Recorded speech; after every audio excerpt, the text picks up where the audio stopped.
Now, next question.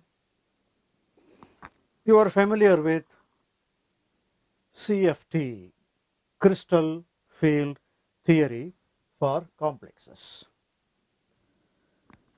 There are complexes which are said to be high spin complexes and also low spin complexes. High spin complex means more number of unpaired electrons.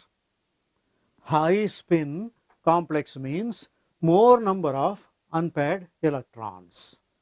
And low spin complex means less number of unpaired electrons. That means more of pairing of electron takes place. So in the case of high spin, pairing as far as possible is avoided. The presence of unpaired electron is important. In the case of low spin complex, pairing is important.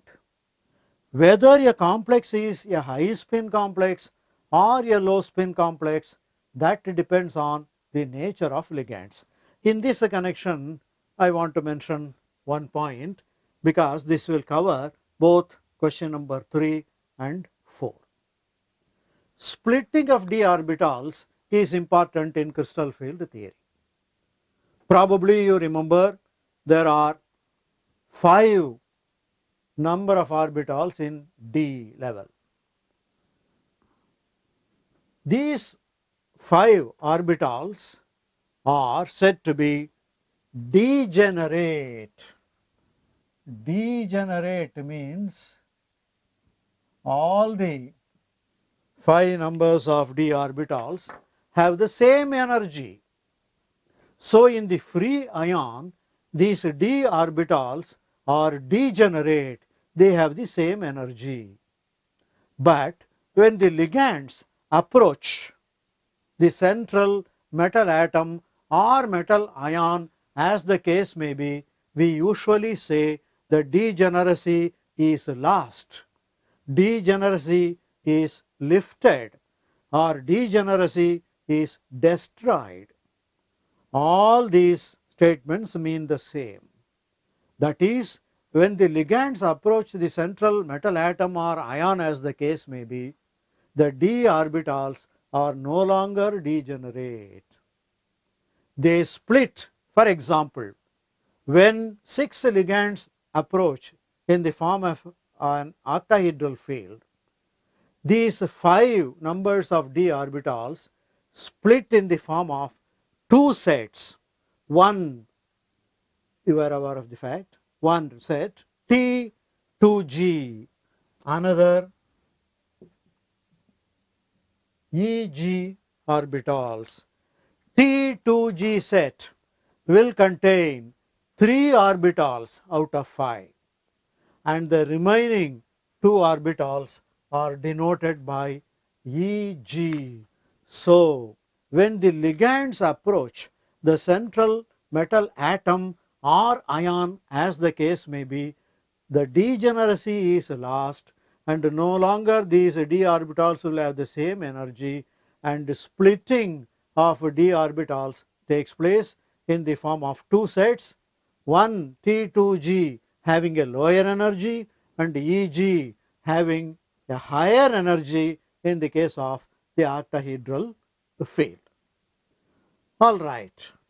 Now, the energy splitting between T2G and EG in an octahedral field is denoted by delta O. O stands for octahedral environment. And T2G orbitals having lower energy are said to be stabilized, whereas EG orbitals having a higher energy are said to be destabilized. And it is assumed that each electron in a T2G orbital will stabilize it by a value of minus 0.4. There are 3 d orbitals in T2G, each accommodating a maximum of 2 electrons.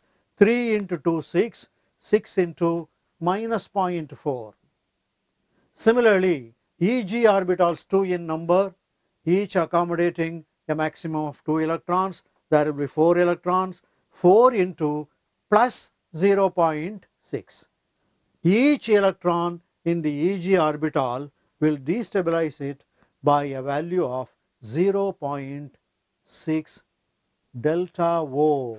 It is not delta 0, delta O for octahedral cases. Now consider question number 3. Crystal field stabilization energy. Crystal field stabilization energy, CFSE, for a high spin octahedral complex. High spin, that means the total number of electrons in these cases will be different for high spin complex. Now let us consider in this case octahedral complex D6 ion. D6 ion. So high spin complex, we should remember for a D6 case how many electrons are present in T2G and how many in EG. High spin, that means the splitting energy is not very high. If it is not very high, naturally out of 6 electrons, T2G will accommodate. There are 3 orbitals, d orbitals in T2G, each will accommodate 1 electron. So 3 electrons will occupy singly in T2G. Remaining 3 in EG, 2 electrons occupy singly, and naturally the 6th electron will come to T2G. So in this case T2G4 and EG2, this is the configuration for the high spin complex. Just now I have told you each electron in T2G will stabilize it by minus 0.4. There are 4 electrons, so 4 into minus 0.4, that is minus 1.6, and each electron in EG will destabilize it by plus 0.6, and there are 2 electrons, 2 into 0.6 plus 1.2, and the difference is minus 0.4.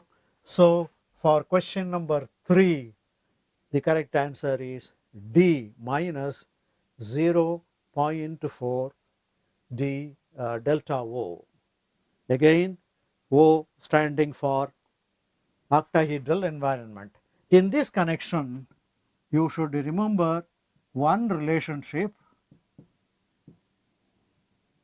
Depending on the number of ligands and the direction from which they approach the central metal ion, for each this delta value will change. Splitting energy will be different.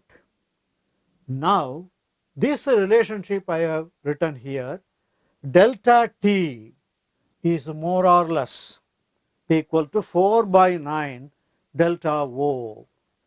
T stands for tetrahedral environment and O stands for octahedral environment, and the splitting energy in the tetrahedral case is less than that of octahedral case. It is quite obvious, because in the octahedral case 6 ligands approach the central metal ion, but in the case of tetrahedral environment only 4 ligands approach, and so it is arrived at like this: delta T is more or less equal to 4 by 9 delta O.